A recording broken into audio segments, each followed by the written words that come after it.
주님의 이름으로 사랑하고 축복합니다. 오늘 읽은 본문은 로마서 16장으로 마치는 본문입니다. 네. 16장까지 있었으니까 짧은 편지는 아니었고 내용에 있어서도 그렇게 간단하고 단순한 문제는 아니었던 성경이었습니다. 오늘 로마 교회에 편지하면서 마치면서 로마 교회 성도들을 이렇게 16장 시작할 때 무난하고 그리고 많은 이들에게 30명 넘는 이들에게 무난하고 그날날에 복음을 위해서 수고한 것을 치하하는 사도 바울의 모습을 보았는데요. 마무리하면서 하나의 이 권면을 오늘 하는 것을 보게 되지요. 17절의 시작이 그렇게 하죠. 내가 너희를 권하노니 이렇게 말합니다. 그러면서 무슨 말 합니까? 너희가 배운 교훈을 거스르지 말아라 라고 말합니다. 다시 한번 그들의 수고를 이야기하면서 그들의 이제 믿음 생활에 있어서 어떻게 해야 되는지에 대한 것을 이야기하는데 그들이 21절에서부터 이렇게 하니까 그들에게 다시 한번 문안을 오히려 하고 싶은 이들의 이름도 전달이 됩니다. 자신과 동역자 디모데, 누기오 그리고 편지를 기록하고 있었던 더디오라는 사람도 있었어요. 그러니까 대필해 주다고 하죠. 아마 눈이 안 좋아서 글을 쓰기가 어려워서 불러주는 대로 기록했던 편지인 것 같습니다. 그리고 재무관, 성의 재무관이라는 사람도 이미 그 로마 교회 성도들에게 문안하고 있는 것을 봅니다. 이렇게 하면 우리가 신앙생활에 대해서 어떻게 되는지 한번 생각을 해보면서 돌아보게 됩니다. 그들은 복음에 있어서 예수 그리스도를 믿고 교회에 나오는 것이 그냥 단순하게 생각되지 않는다. 오늘 우리도 그렇게 생각을 해야 됩니다. 그러니까 교회 나오면 모든 것이 다 끝이 나는가? 그렇지 않죠. 교회 다니게 되면 그리고 성경을 읽고 하나님을 알아가게 되면 오히려 하나님이 기뻐하시는 일들이 너무나 많이 있음을 알게 됩니다. 이전에 세상에만 있을 때는 몰랐던 일들을 하나하나 알고 깨달아서 그 일을 행하려고 힘을 쓰게 됩니다. 이전에 하지 못했던 봉사도 이전에 하지 못했던 기도 생활도 더 힘을 쓰게 됩니다. 그래서 이전엔 나의 뜻과 나의 무엇으로 살았던 사람이 하나님의 비전을 알고 하나님의 비전으로 살아가게 됩니다. 그것은 먼저 바로 하나님이 기뻐하는 일, 복음 전도의 일일 것입니다. 25절과 읽은 26절에 이렇게 되어 있습니다. 복음과 예수 그리스도를 전파하면 영세전부터 감추었었다. 26절에는 이것이 나타난 바 되었는데 영원하신 하나님의 명을 따라 그러니까 하나님의 명령을 따라 선지자들에게 글로 전해졌고 모든 민족이 순종하게 하시려고 그리고 신비의 계시를 따라 그래 너희를 복음으로 견고하게 하실 거다. 그래서 이 편지에 축복으로 마치고 있는 이 사도 바울의 마지막 편지를 보게 되는 것입니다. 떨어져 있고 볼 수 없었던 이들이었지만 그들에게 무난하고 그리고 형제 자매가 주 안에서 되었기 때문에 간절한 마음으로 전달하는 것을 보게 됩니다. 오늘 이 시간 온라인으로 송출이 되고 있는데요. 온라인으로 함께하는 유튜브로 함께하는 믿음의 성도님들에게도 이런 동일한 은혜가 그런 문안의 인사가 나눠졌으면 좋겠습니다. 주 안에 있는 비전이 복음에 대해서 이렇게 견고해지는 하나님의 은혜가 우리 저와 여러분 모두에게 있기를 간절히 소망합니다. 우리가 무엇을 하는지를 알게 됩니다. 무엇을 해야 되는지에 대한 교훈을 얻게 되는데 다시 한번 열심을 낼 수 있기를 간절히 원합니다. 우리가 예배가 사실은 우리끼리 드리는 예배이지만 사실은 초청하는 예배를 드리게 돼요.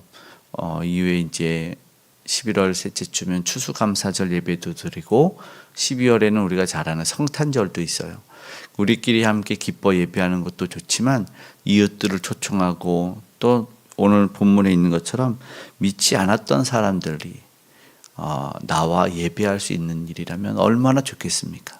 그래서 우리는 모두가 나와 교회가 열려있는 하나님을 만나고 그들을 영접하며 축복하고 초청되는 예배를 우리는 추구하면 좋을 것 같습니다.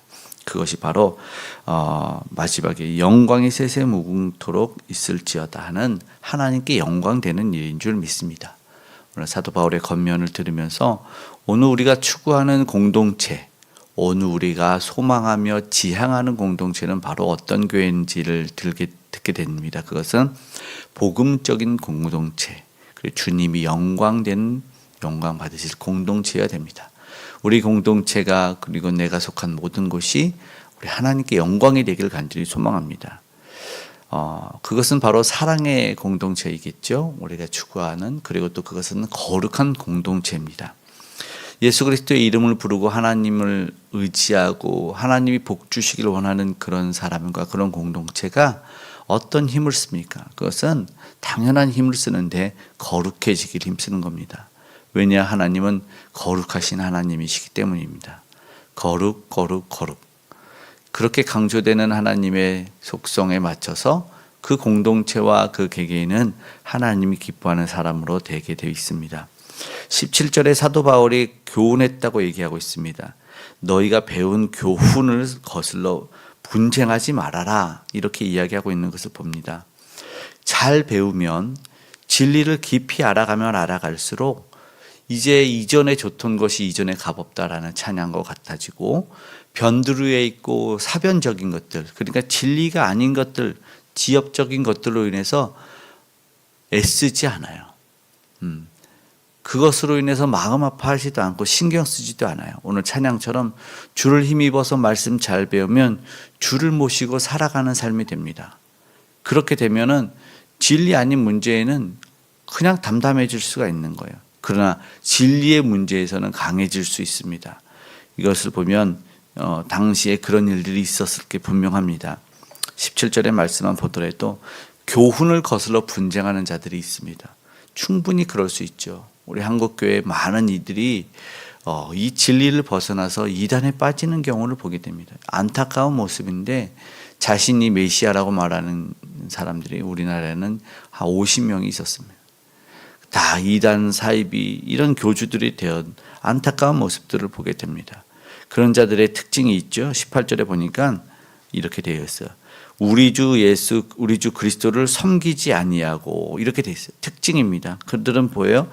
다만 자기들의 배만 섬기나니 교활한 말 같지만으로 순진한 자들의 마음을 미혹하느니라. 말씀에 나온 대로 정말 그렇습니다.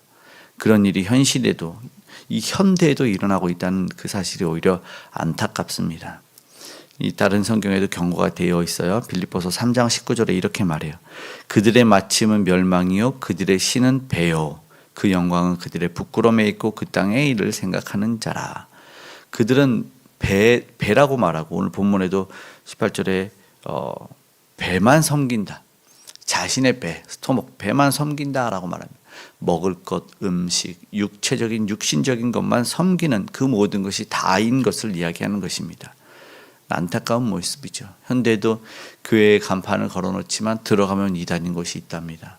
우리 성도님 중에 한 분도 대한예수교 장로회에 그래서 들어갔더니 신천지 소굴이었다고, 주인이 그곳은 가면 안 된다는 소리를 들었답니다. 그런 일들이 곳곳에 있답니다. 예수님이 주인 되지 않는 곳, 인간이 교주가 되는 곳이 분명하게 있습니다. 그리고 중요한 본질을 뒤로할 수 있는 그런 곳이 아직도 존재했고 로마 교회도 존재했으면 이제 사도 바울은 권면하고 경계하기를 원했던 것입니다. 이제 정말 조심해야 되는데, 그것이 19절의 말씀에 너희의 순종을 했던 사람이 다시 순종했으면 좋겠다. 어떻게 해야 되냐? 너희가 선한 데는 지혜롭고 악한 데는 미련하기를 원하노라. 이건 CCM 찬양으로도 있는데, 선한 데는 지혜로워야 하고 악한 데는 미련해야 되는 것입니다. 분쟁하고 시기하고 질투하고 공동체의 분열을 일으키는 데는 미련해야 됩니다. 그런 것이 굉장히 계산이 빠르고 예민한 수 있는 그런 분들이 있잖아요. 그렇지 않고 아주 둔해졌으면 좋겠어요. 사도 바울이 그랬으면 좋겠어요. 선한 데는 지혜로워서 어떻게 하면 기쁜 일을, 어떻게 하면 좋은 일을 할까는 아주 빠르게 오히려 해야 되는 그런 일들이 필요하다, 이것을 보게 됩니다. 그렇지 않으면, 그리고 아까 말했던 그 이 거룩성을 유지 않고 진리의 힘을 쓰지 않으면 하나님이 허락하신 지혜가 아니면 이게 굉장히 어려운 경우를 봐요. 예를 들어서 한쪽을 완전하게 치우지 않은 상태에서 가다 보면 나중에 또다시 오염을 가져올 때가 있어요. 예를 들어 풍선론이란 말이 있어요. 풍선론. 한쪽을 누르면 끝나는 줄 알았는데 사실은 반대쪽이 튀어나오는 일이죠. 그런 일들이 있으면 안 되죠. 완전히 거룩해지길 힘쓰고 온전히 말씀에 순종하는 일들이 있어야 된다는 것입니다.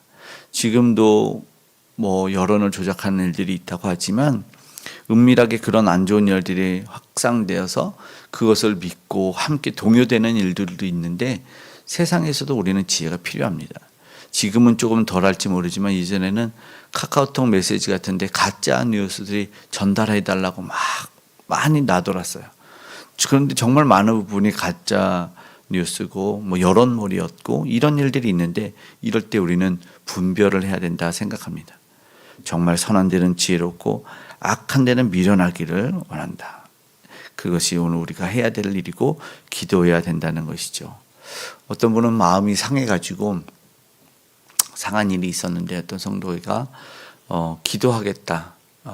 기도하겠다는 말만 듣고 마음이 상했는데 사실은 더 많이 동요해 주길 바랬던 거고 더 많이 붙잡아 주기를 이렇게 바랬는데 기도한다는 것이 큰 공감을 일으키지 않았던 것 같아요. 본인이 생각했던 답이 아니었던 것이. 그러니까 그걸 오해해서 선한 의도가 기도한다는 선한 의도가 악한 의도처럼 비춰질 때가 있어요. 그럴 때 정말 우리는 기도해서 그런 미련 오히려 그런 데는 또 똑똑하지 않고 오히려 밀어놨으면 좋겠어요. 너무 머리를 많이 굴리지 않고 정말 둔감해서 말씀과 기도 생활에 오늘 우리는 민감해지는 일들이 오히려 일어났으면 좋겠습니다. 그런 믿음의 성도님들 되시기를 간절히 축복합니다. 20절에 보니까 이렇게 말합니다. 평강의 하나님께서 속히 사탄을 너희 발 아래에서 상하게 하시리라. 이 말씀은 창세기 3장 15절 원시복음이라고 하는 말씀을 인용한 것이죠. 말씀 안에서 그리고 그리스도께서 승리하셨기 때문에 원수마귀 사탄 권세를 짓밟으셨습니다. 지금 예수가 완전히 승리하신 상태를 오늘 우리는 살아가고 있기 때문에 오늘도 주님 따라가면서 예수 따라가면서 말씀과 기도로 담대하게 승리할 수 있기를 간절히 소망합니다.